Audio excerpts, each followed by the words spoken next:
Bonjour tout le monde, on se retrouve aujourd'hui pour la 4e vidéo qui va vous proposer un 4e outil pour développer votre intuition dans le cadre du défi des 21 jours qui a démarré maintenant. C'est le 4e jour. L'idée c'est bien de effectivement développer votre intuition, mais en fait clairement c'est de vous connecter le plus possible à votre petite voix intérieure et également de développer votre sagesse intérieure.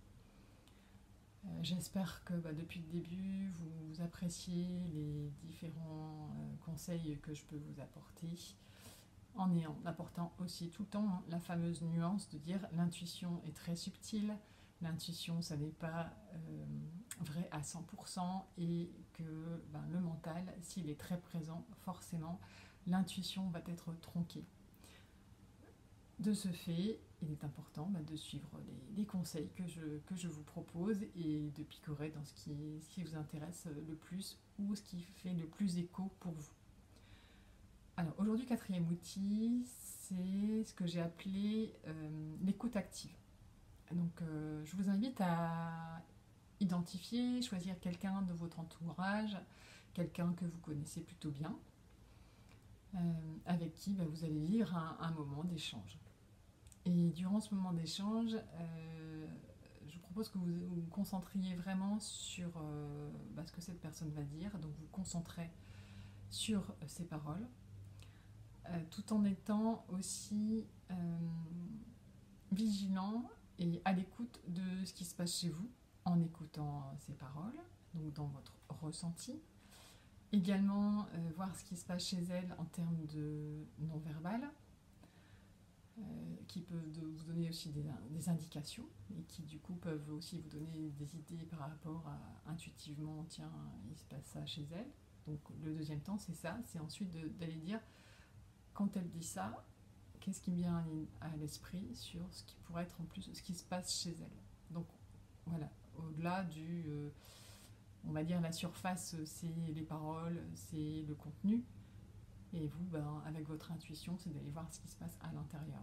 C'est comme l'iceberg, on voit ce qu'il y a au-dessus, et d'aller voir ce qu'il y a en dessous.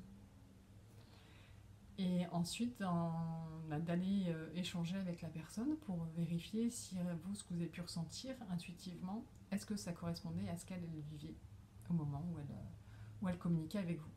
Donc voilà, donc du coup, c'est 3 étapes à cette écoute active.